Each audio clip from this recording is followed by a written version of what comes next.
We are seeing great football on every field, every week, on the Road of Champions.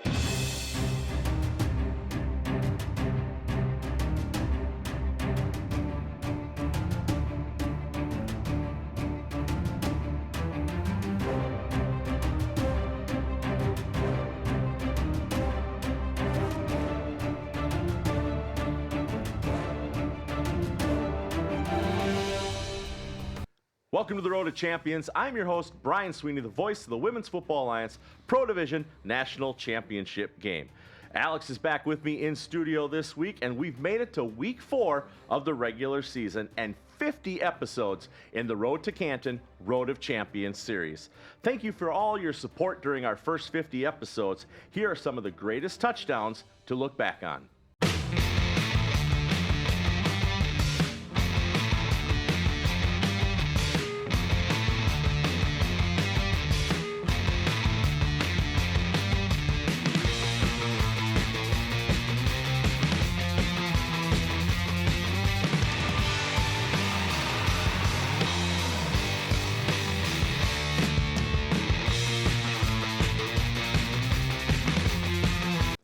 When we come back, we will check out the scores and highlights from week 3.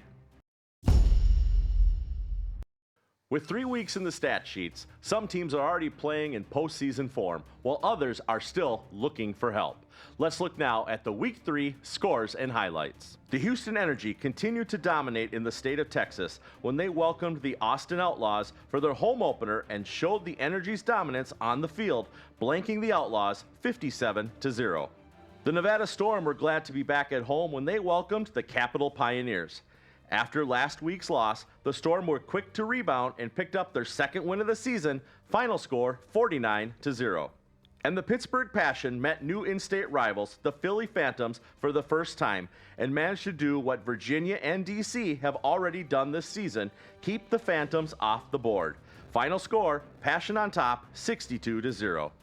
And in the first of the 3 games of the week on the All-Women Sports Network. In the early game, the DC Divas kicked off their 25th season at home when they welcomed the Tampa Bay Inferno.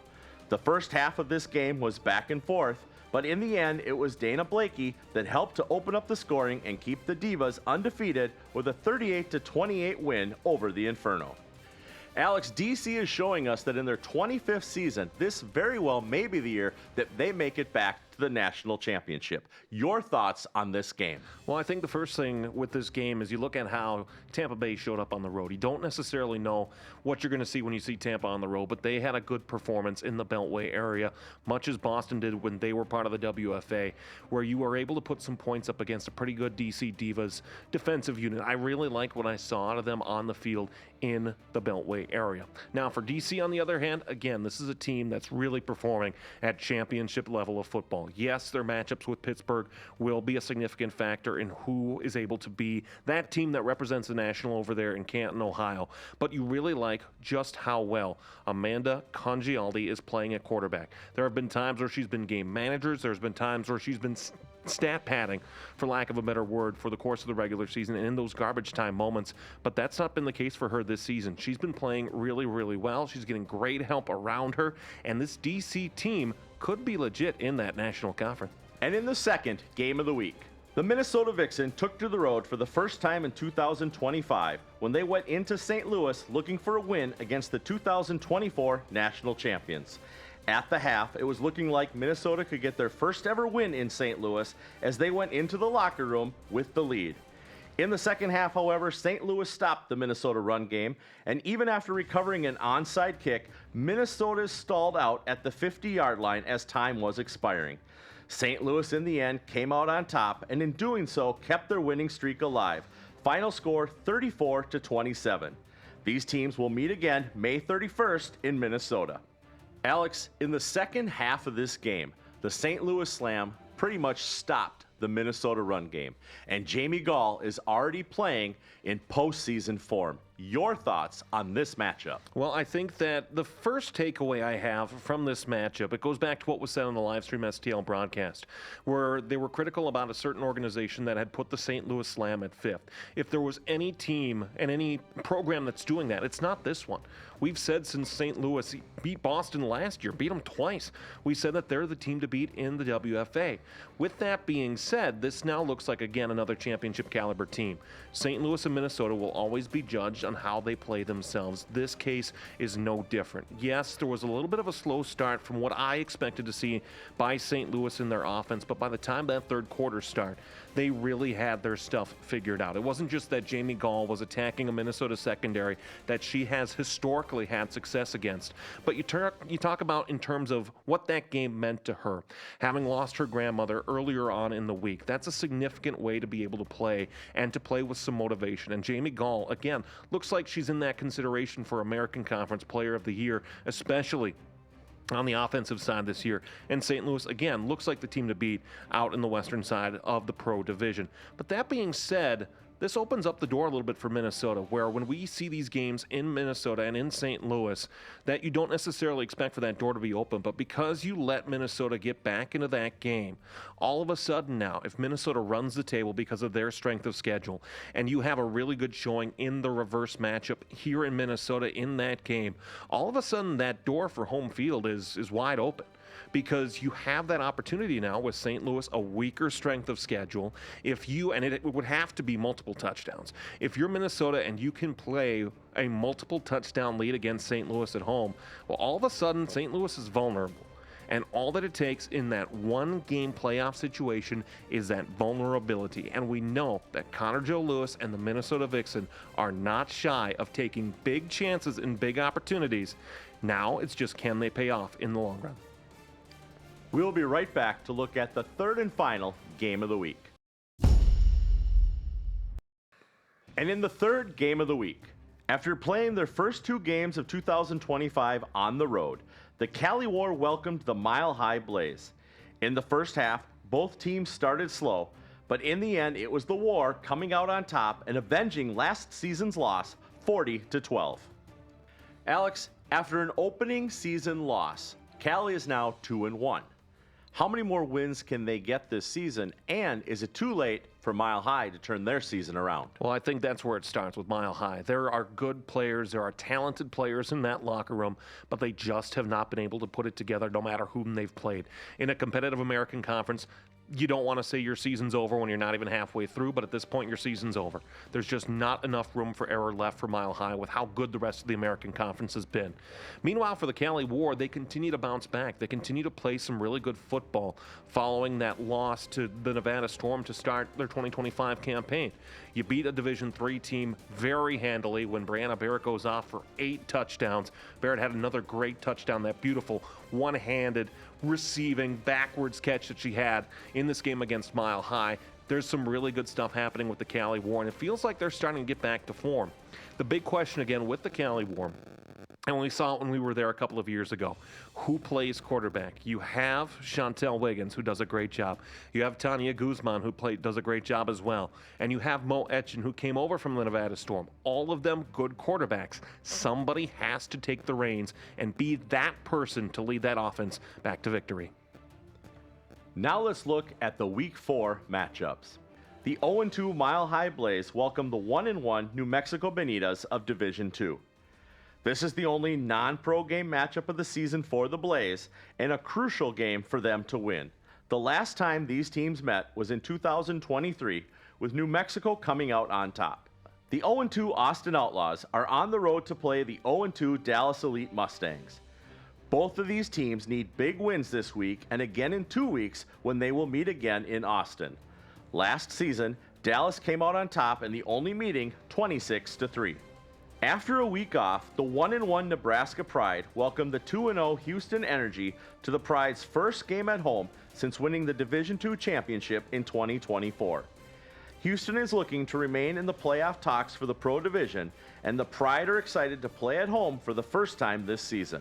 The 2-1 Cali War are at home for the second straight week, this time when they host the 2-1 Nevada Storm.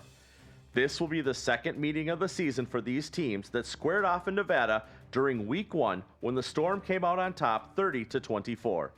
For both of these teams, a loss could mean missing the playoffs at the end of June. Alex, week 4 is the midway point in the season. How would you grade these teams so far in their midterm? Well, I think true to form here in academia, thinking about how these teams have gone this season, there's a lot of things that I look at and I say there are teams that get A's. You look at your Pittsburghs, your DCs, your Minnesotas, your St. Louis's, your Calis to an extent, your Nevadas as well. But you look at them, that great wide middle, especially in the American Conference, where you have a Nevada team that, yes, has shown good, but yes, has shown bad as well, losing to a Division II team by a non-competitive margin. Then you have a Mile High team where you could look at them and you could give them a D because the talent is there, but again, it hasn't gotten the results. And then you look at teams like the Philly Phantoms. We said in week 1 we didn't know what we were going to get out of Philly. So far, they have a combined 0 points through 3 games. Regardless of not having played your entire season last year, that is a complete failure to me for the Philly Phantoms. So there's a good range of it, but that great wide middle, especially in the American Conference, really is what I'm focusing on in this next half of the season. We'll be right back to look at the week 4 game of the week. Here is the week 4 game of the week. 2 of the longest running programs in the WFA meet for only the second time as the 2-0 DC Divas travel to play the 1-1 Minnesota Vixen. Last season, these teams met in DC, with Minnesota edging out the Divas in a back-and-forth game 42-34. This game will air live on the All Women's Sports Network at 7 Eastern, 6 Central.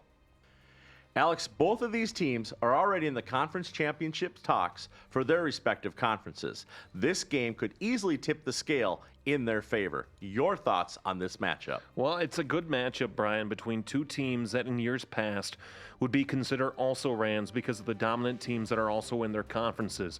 But with results that Minnesota has shown, especially this past week in St. Louis, and what DC has shown so far this season, and not having to go through Boston to get to Canton, Ohio, this is a really intriguing matchup. You mentioned the score between these 2 teams in the Beltway last year. I expect the score line to be about that here in this season's matchup in 2025. Yes, the Vixen are home, but as we've seen, DC's offense travels. We talk about quarterback play oftentimes being the impetus for what makes a good WFA team and what makes a poor WFA team. Right now, both of these quarterbacks are playing at MVP caliber levels.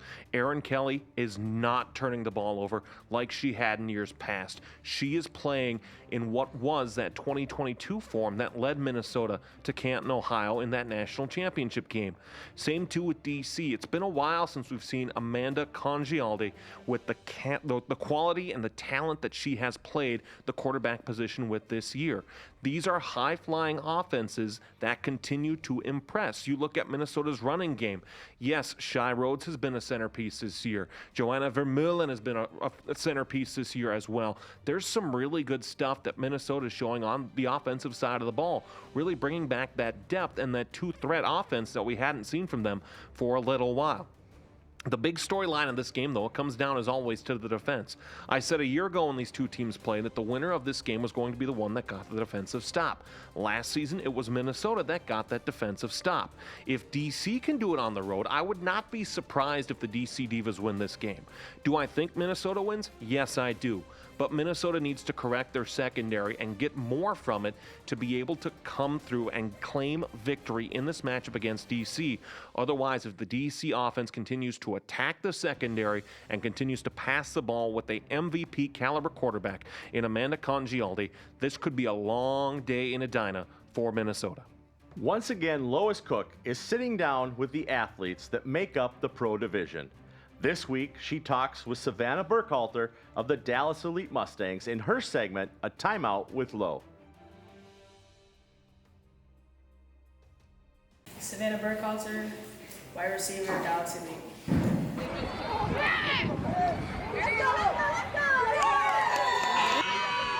Draw back to throw, they've got one open. All right, so how did you get to enter the ball? It was really random. I was at a restaurant with my friend at the time, and a couple girls came up. They're like, "Hey, y'all look pretty athletic. And my roommate was like, no, I'm not gonna play. So I went and tried out and made the team. It was Arlington Impact at the time, made the team, and just ran from there. What do you enjoy about the sport? Like, what is your top 3 things that you get out of it that you love? Learning, discipline, and staying in shape.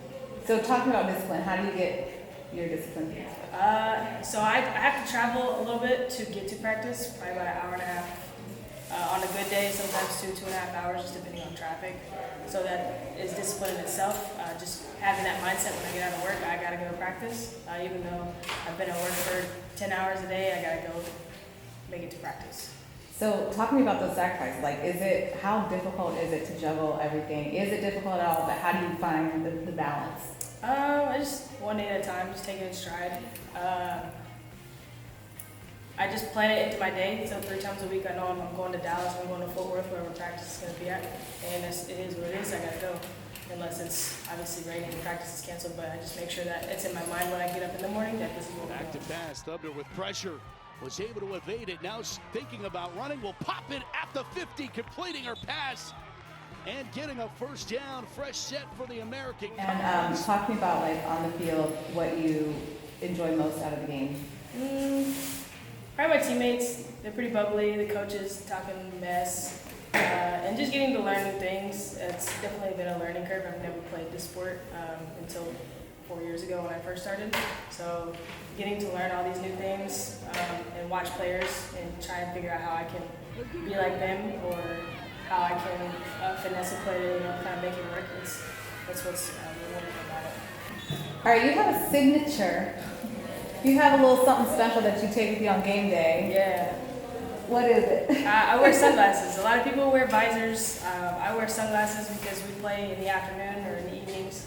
So whenever we start out, the sun is out and it's bright. And especially if you're on a travel game, you're always on the sideline where the sun is beaming, and it's just so much easier to just take the shades off than it is to try and remove a visor. That's just what it is, and apparently it's not something that a lot of people do, but that's what I do. Where are your sunglasses now? In my pocket. Of course they are. That would make me take them We off. want to see earlier. them. Yeah, in my shades. I got them at a bachelorette party. Well, not this pair, but I got them at a bachelorette party, and I like them. And it's just been an easy pair to just grab, put under the helmet. If they get lost or they get broken, I have a 12-pack for $12 off of Amazon. Congrats on 50! Woo! Thanks to the players around the league who sent in 50th episode congratulations. We are always looking for ideas and things to use on the show. If you have them, please don't forget to send them to roadofchampions@gmail.com. For Lois Cook and Alex Wested, I'm Brian Sweeney, and we'll see you next time on the Road of Champions.